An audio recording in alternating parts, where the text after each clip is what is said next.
Snow fell thick across the Ardennes in December 1944, the kind that swallowed sound and turned battlefields into frozen tombs. It clung to trees and rifles, to helmets and open eyes, muffling everything except the dull heartbeat of artillery far beyond the hills. The Battle of the Bulge had erupted Hitler's last desperate thrust to split the Allied lines, retake Antwerp, and force a negotiated peace.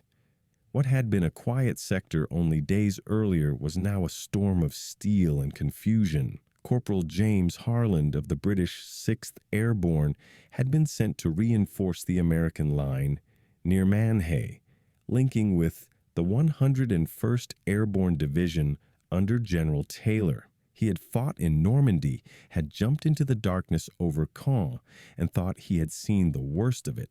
He was wrong. The Ardennes was something else entirely, cold, endless, merciless. Beside him trudged Corporal Michael Turner, a Tennessee farm boy turned paratrooper. Turner was younger by 4 years, broad-shouldered and restless, the kind of soldier who spoke of baseball between firefights. Their platoons had been mauled during the night bombardment of December 20th. When the fog lifted, their companies were pulled back toward Werbemont, leaving the two corporals stranded behind enemy lines. Harlan tested his radio. It was dead, its casing cracked by a blast. Turner cursed softly and kicked snow over the shattered equipment. The forest around them was silent except for the groaning of distant trees under ice. Somewhere out there, Panzer engines rumbled like thunder. "Which way, British?" Turner asked, voice muffled by his scarf. Harlan checked his compass. "Southwest, Bastogne. If the 101st is still holding, we'll find your lot there." Turner nodded. "And yours?" "Mine are somewhere north of the line. Doesn't matter now. We keep moving." They started through the drifts, boots crunching over frozen needles. The day never seemed to brighten, only shades of gray and white. Along the trail they passed a burnt truck. Its tires melted into the ice.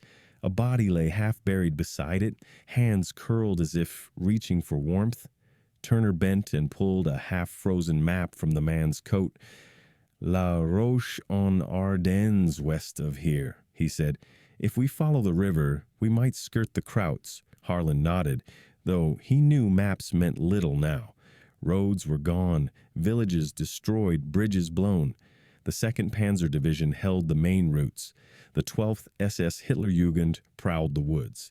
Every path south meant danger, yet standing still was death too. By dusk, they reached a ridge overlooking Manhay.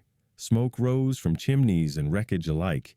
German vehicles lined the main road, engines idling, men shouting in clipped voices. Through the falling snow, headlights flickered like ghosts. Harlan studied them through his field glasses, the black crosses of the Wehrmacht clear against white armor. Turner whispered, "Could take that sentry easy." "Waste of a bullet," Harlan muttered. "We move after dark." When the sun disappeared, they crawled down into the ditches. Mud and ice soaked their knees. A panzer crew smoked by a half-track, laughter cutting through the wind. Turner's finger rested on the trigger, but Harlan's hand pressed his arm down.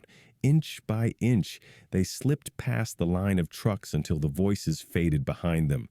They moved west toward La Roche-en-Ardennes.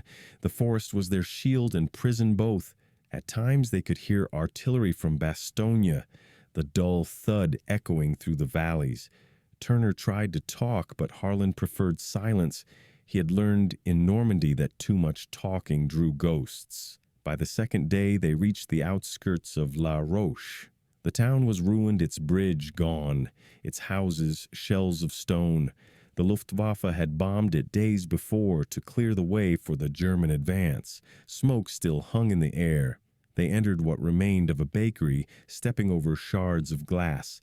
The smell of burnt flour mixed with ash. Turner picked up a small wooden toy soldier from the rubble, a tiny figure with a red cap, half charred. "Some kid's hero," he said quietly. He slipped it into his pocket. Harlan found a few tins of food in a cabinet, blackened but intact. He split them open with his bayonet. "Beans," he said. "Could be worse." They ate cold, staring at the walls. Outside, the wind rose, whistling through the holes in the roof. Turner leaned back and sighed. "My brother's somewhere in Bastonia," he said. "Charlie, last letter said he was with Easy Company. Haven't heard since the push started. He'll be holding," Harlan said. "Your lot don't give up easy." That night they camped in the ruins of a cafe.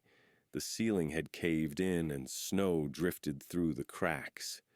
Turner could not sleep. He kept muttering about Bastonia, about how the Americans had sworn not to surrender. Harlan said little. He thought of London, of his wife's photograph folded in his pocket, of a war that never seemed to end. Then came the sound of engines again, closer this time. Tanks, voices, German.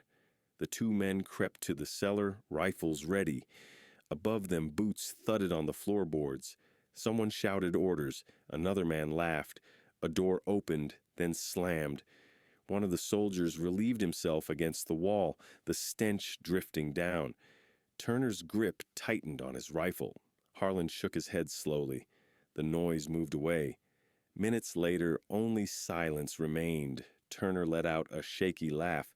"Bloody hell," he whispered. "Thought that was it." Harlan smiled faintly. "Still breathing, aren't we?" When dawn came, they slipped out the back and moved on. Their breath smoked in the cold. The road south was littered with debris helmets, shattered crates, frozen corpses. Crows circled overhead, black against the gray sky. They followed a sign toward Baraque de Fraiture.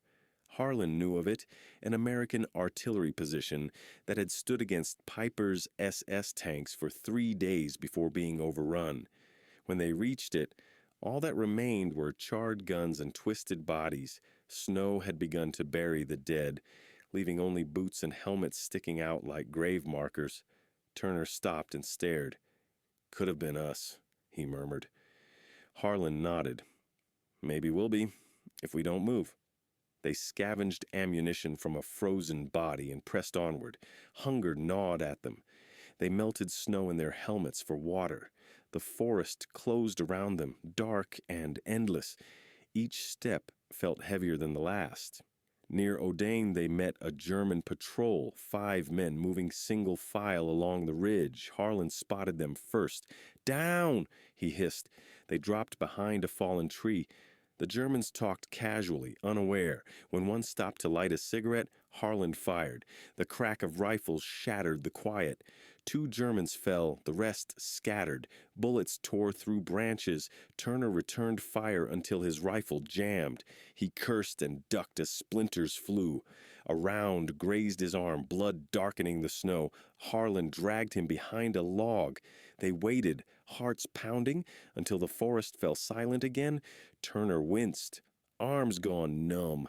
"Good," Harlan said. "Means you'll keep it." He bandaged the wound with a strip from his own sleeve, then helped Turner to his feet. "Keep moving," he said. "We're close to Huffeleis."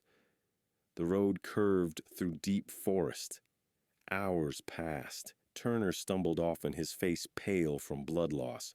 Harlan half carried him until they saw rooftops ahead. The bridge over the Ourthe had been destroyed, the river below a ruined town, quiet beneath the snow. Huffeleis W was frozen solid. Houses stood in ruin, shells blasted by artillery. Not a soul moved. They crossed cautiously, rifles raised. Somewhere a dog barked once, then went silent. They searched the wreckage of a jeep near the church. Inside the glove box, Turner found a chocolate bar, white with frost. He smiled weakly. Miracle. They shared it, breaking the bar in half. For a moment, it tasted like hope. Then came footsteps. From behind a collapsed wall, a German soldier emerged, young, maybe 16. His rifle trembled in his hands. His eyes were wide with fear. Turner raised his hands. "Easy, kid." The boy shouted something in German, voice cracking. Harlan whispered, "Don't!" The rifle went off. The bullet grazed Harlan's shoulder. Turner fired once, reflexively. The boy fell back into the snow, eyes still open. Neither man spoke. Harlan clutched his shoulder, blood seeping through his coat. Turner knelt beside the body. "He was just a kid," he said softly. Harlan said nothing. Together they covered the boy with snow until he disappeared. Night fell again. The cold deepened. They found a barn on the edge of Bertogne and crawled inside. The wind screamed through the boards. Harlan's wound burned. Turner shivered uncontrollably. In the corner of the barn lay a pile of junk, broken tools, wires, and a small German field radio, cracked but intact. Turner stared at it for a long moment, then dragged it closer. "If this thing still talks, maybe someone will hear us." He worked for hours, fingers stiff, stripping wires, adjusting knobs. Static hissed through the dark. Harlan dozed in and out, dreaming of trains and London lights. Then Turner shouted, "I've got something!" Through the noise came faint English voices, allied code, garbled but real. Harlan crawled over, pressing the transmitter. "This is Corporal James Harlan, British 6th Airborne, with Corporal Michael Turner, U.S. 101. We're behind enemy lines near Bertogne. Request extraction. Over static." Then, barely audible, "Copy that, Corporal. Stay put. Rescue patrol en route." Harlan closed his eyes. For the first time in days, he allowed himself to believe. Morning came gray and merciless. The wind had turned sharper, the kind that burned the lungs with every breath. Snow drifted through cracks in the barn roof and landed on Harlan's face, waking him. His shoulder throbbed from the wound, stiff with dried blood. Across from him, Turner was already awake, crouched over the German field radio, ear pressed to the receiver. "Any word?" Harlan asked, voice hoarse. Turner shook his head.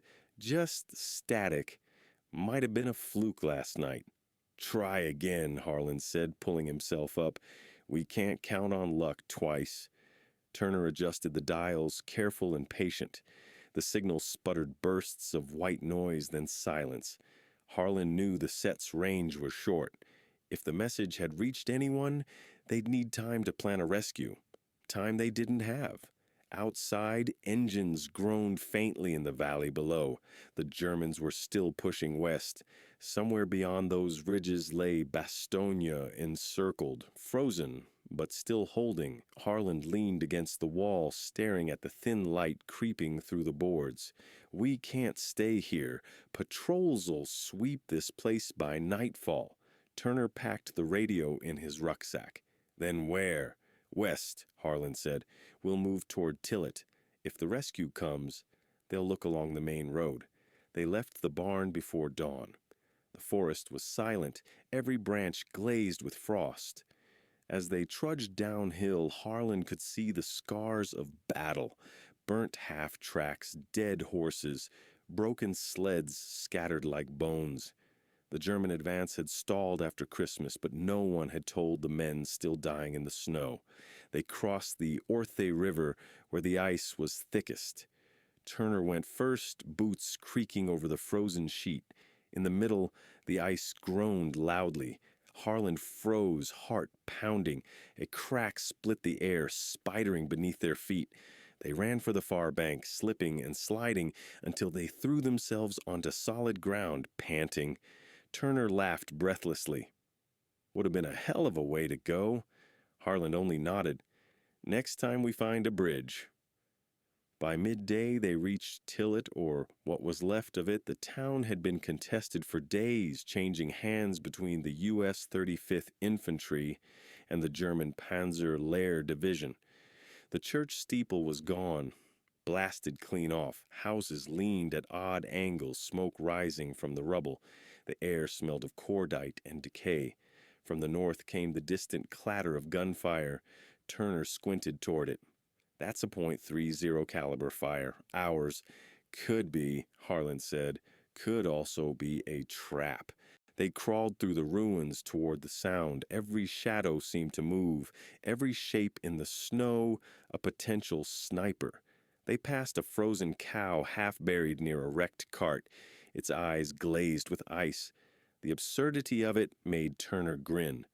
"The whole world's gone mad," he muttered. At the edge of town, they found 3 bodies, 2 Americans and a German, locked together in death, rifles still in hand.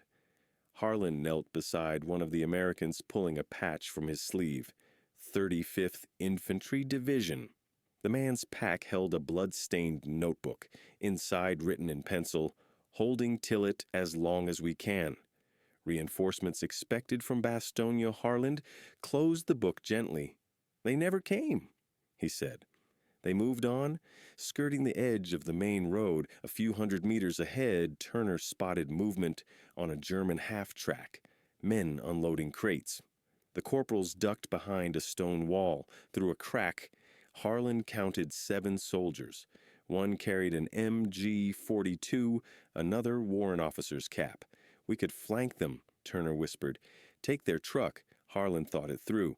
Risky, but the truck might get them closer to Allied lines faster than marching. He nodded once. "We wait for them to spread out." Minutes ticked by. Snow fell heavier, muting everything. When 2 Germans wandered toward the ruins opposite them, Turner signaled. Harlan threw a stone down the alley. Metal clanged. The soldiers turned curious. Turner rose and fired twice, both shots clean. The others shouted, diving for cover. Gunfire erupted. The MG-42 barked, chewing chunks from the wall. Harlan returned fire, aiming low.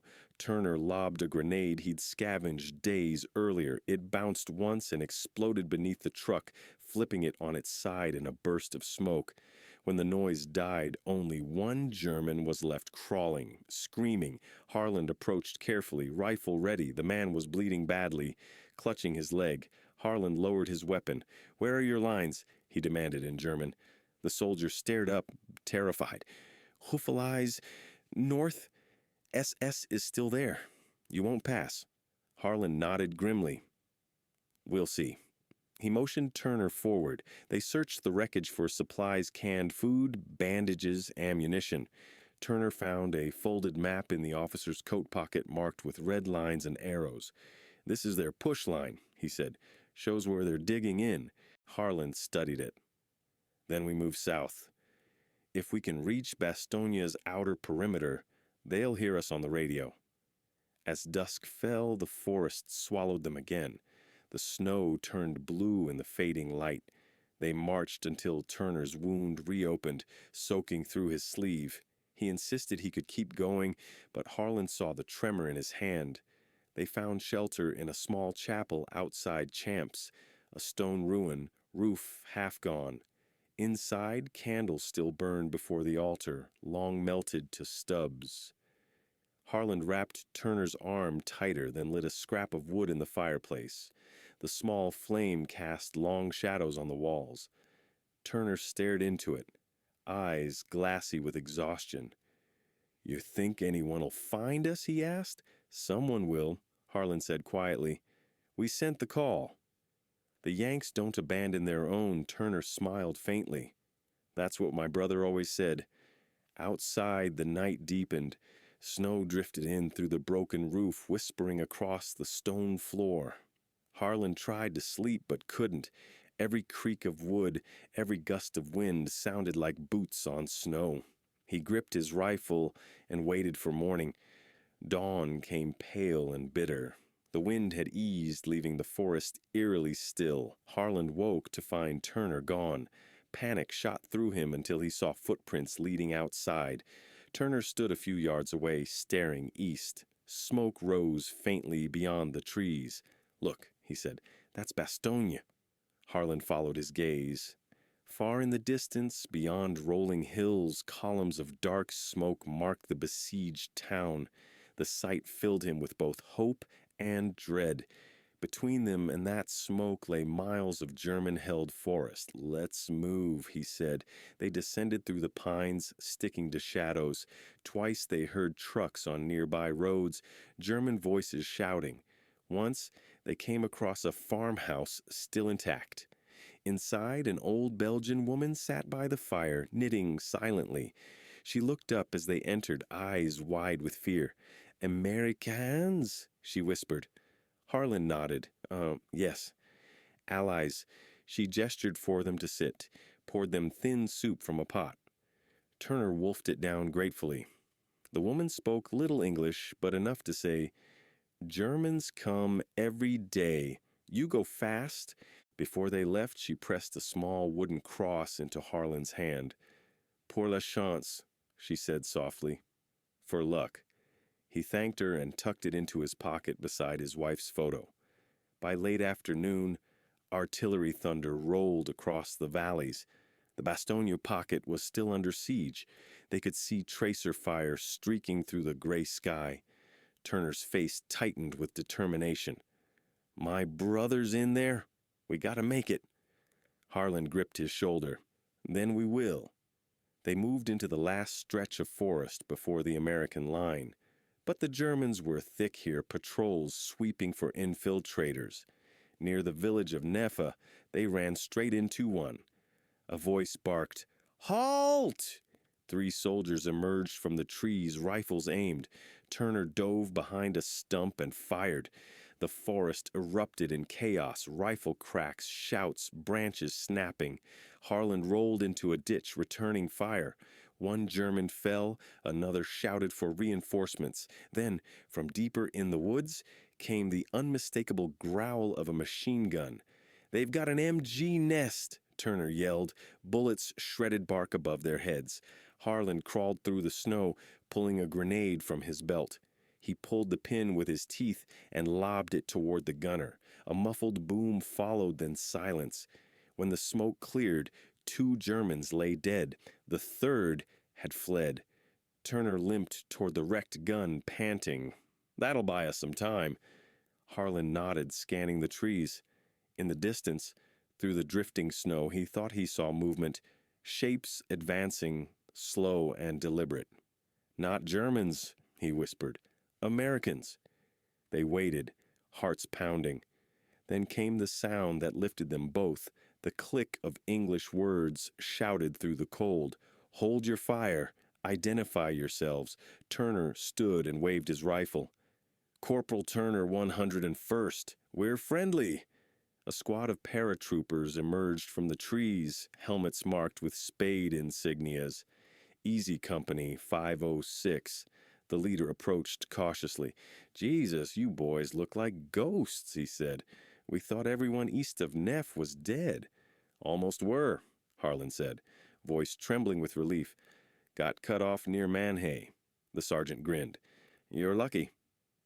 "We've got orders to pull stragglers back to Bastogne perimeter." "You're coming with us." Turner laughed, half crying. "Finally." As they followed the squad through the woods, artillery thunder grew louder. Bastogne loomed ahead, surrounded by smoke and defiance. The road was lined with wrecked tanks and frozen bodies, American and German alike. The siege was still raging, but the line was holding. For the first time in 10 days, Harlan felt the weight lift from his chest. They weren't alone anymore. The road to Bastogne was nothing but churned snow and death. Harlan walked at the tail of the column, boots crunching through frozen slush. The sky was low and gray, the air filled with distant artillery that rolled like thunder over the hills. Turner limped beside him, pale but smiling alive, if barely. Around them, paratroopers of the 101st moved in silence, faces hard with exhaustion. They reached the outskirts of the town just before dusk. Smoke hung over the rooftops. Every building bore the scars of shells. Trucks burned in the streets, their engines frozen solid. A soldier at a checkpoint waved them through, muttering, "Welcome to Bastogne, gentlemen. Home, sweet hell." Inside the perimeter, the scene was grim. Medics carried stretchers through the snow. Chaplains knelt beside the dying, whispering prayers. Tanks sat dug in at crossroads, their barrels aimed east. The men looked gaunt, wrapped in blankets and rags. Supplies were thin, morale thinner, but they still held the line. A major from the 327th Glider Infantry took their names. Cut off since Manhay, he said, raising an eyebrow. Harlan nodded. Survived by chance and stubbornness. The major gave a tired smile. That's about all that's left of us, Corporal. They were assigned to the northern defense sector, near Foy. Turner's arm was bandaged again by a medic who had more blood than gauze on his hands. You should be in a hospital, he muttered. Turner just grinned. Ain't leaving till this is over. That night, Harlan and Turner shared a dugout with 3 other men from the 101st. The air stank of oil and sweat. Frost crawled across the walls. Someone passed around a tin of coffee that tasted of smoke. Outside, artillery boomed constantly, German 80s pounding the town. Supply planes due tomorrow, one of the paratroopers said. If the weather clears, Harlan glanced upward. And if they don't, then we freeze and fight, the man replied. No one laughed. By midnight, the bombardment intensified. The ground shook. Shards of wood fell from the ceiling. Turner clutched his rifle, knuckles white. Feels like they know exactly where we are. They always do, Harlan said. The bastards can smell fear. In the lull between explosions, Harlan thought of home in London before the war. His wife's handwriting on the letters he kept folded in his breast pocket. He wondered if she still believed he was alive. At dawn, the cold was crueler than ever. The men crawled out to relieve the sentries. The forest beyond Foy was shrouded in fog, every tree like a shadow waiting to move. Somewhere in that mist, the Germans were massing again. A runner arrived, breathless, from headquarters. Armored attack expected from Noville sector. Be ready, Harlan checked his weapon, frost biting at his fingers. Turner adjusted the sling on his injured arm, refusing to rest. If tanks roll in, we hit their tracks first, he said. You've done this before? Once. Didn't end well, Turner grinned faintly. Let's hope luck's changed. The first shells came at noon, whistling overhead, tearing through treetops. The line erupted in noise and fire. Sherman tanks returned fire, their guns flashing orange through the snow. Harlan and Turner manned a foxhole, rifles ready. German infantry advanced behind the armor, black shapes darting between trees. Hold till they break the flank, someone shouted. Harlan fired, hit one man square in the chest. Turner reloaded with his good hand, firing short bursts. The air was thick with smoke and screams. A tank exploded 30 yards away, showering them with dirt and metal. The Germans pressed hard, shouting, their silhouettes moving closer. Turner threw his last grenade. It rolled beneath a machine gun nest and blasted it apart. Then the push slowed. Allied mortars answered from the town, pounding the tree line until the attackers scattered. When silence returned, the snow was red. Turner sat back, breathing hard. Still standing, he muttered. Barely, Harlan replied. He looked around, half the foxholes empty. The cost of holding Bastogne was measured in bodies. For 3 more days they endured. The siege dragged on, hunger gnawing at everyone. Food rations were halved, ammunition rationed even tighter. Planes finally broke through the clouds on the 23rd, C-47s dropping supplies by parachute. Men cheered like children as crates drifted down. Harlan caught one with a blanket. Inside were bandages, ammo, and chocolate.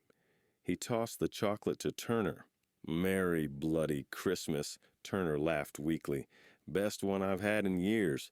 The following morning, a chaplain held a small service near the Bastogne church. Snow fell softly as he spoke of faith and endurance. Harlan stood at the edge, hat in hand, head bowed. Turner beside him looked pale, coughing blood into the snow. Harlan pretended not to notice.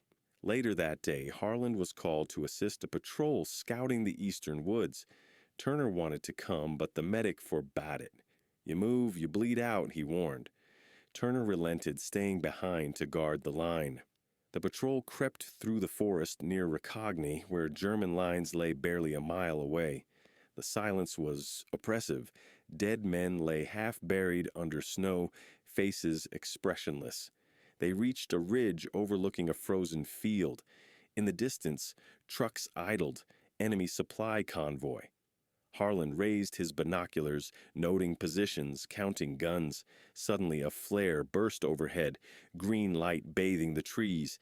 "Ambush!" someone shouted. Machine gun fire ripped through the patrol. Men dropped instantly. Harlan dove behind a log, returning fire.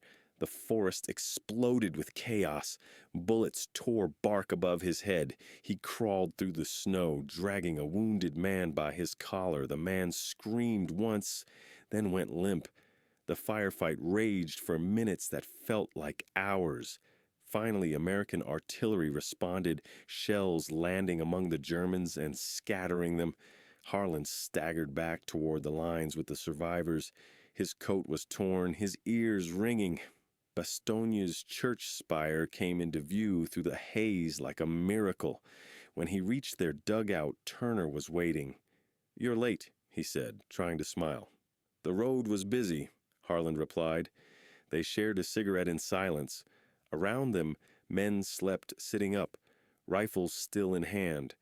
Somewhere in the dark, someone played a harmonica, a slow, haunting tune that drifted through the cold air. Christmas night came quietly. The shelling ceased for a few hours, as if even war needed to breathe. Turner spoke softly, voice rasping.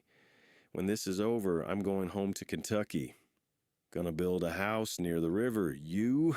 Harlan exhaled a cloud of smoke. "London. My wife's waiting. You think she still believes you're alive?" "I hope so," Harlan said. "If not, I'll knock twice." Turner chuckled, then coughed. Harlan glanced at him, too pale, too weak. The infection in his arm had spread. Without medicine, it was only a matter of time. Before dawn, the bombardment resumed. German artillery pounded Bastonia from every direction. Buildings collapsed. Fires spread through the town. The men clung to their foxholes as the sky lit up red. Amid the chaos, a messenger stumbled through the trenches, shouting, "Patton's coming! Third Army's breaking through!" The words spread like wildfire. Hope returned to the frozen faces of the defenders. Harlan grinned despite the noise. "You hear that?" Turner nodded faintly. "Told you we'd make it." Hours later, the rumble of engines grew louder, not enemy, but friendly. American tanks of Patton's 4th Armored Division burst through the southern road, guns blazing. Cheers erupted all along the line. Bastonia had been relieved. Turner slumped back against the trench wall, eyes closed, smiling. "Guess the cavalry really does show up." Harlan clasped his shoulder. "You did it, lad." You held on. Snow fell thicker now, soft and endless. The siege was broken, but the Ardennes still burned. For Harlan and Turner, survival had become more than duty. It was defiance. The morning came like a whisper. Pale, thin, almost unsure. The snow had stopped. The forest was still.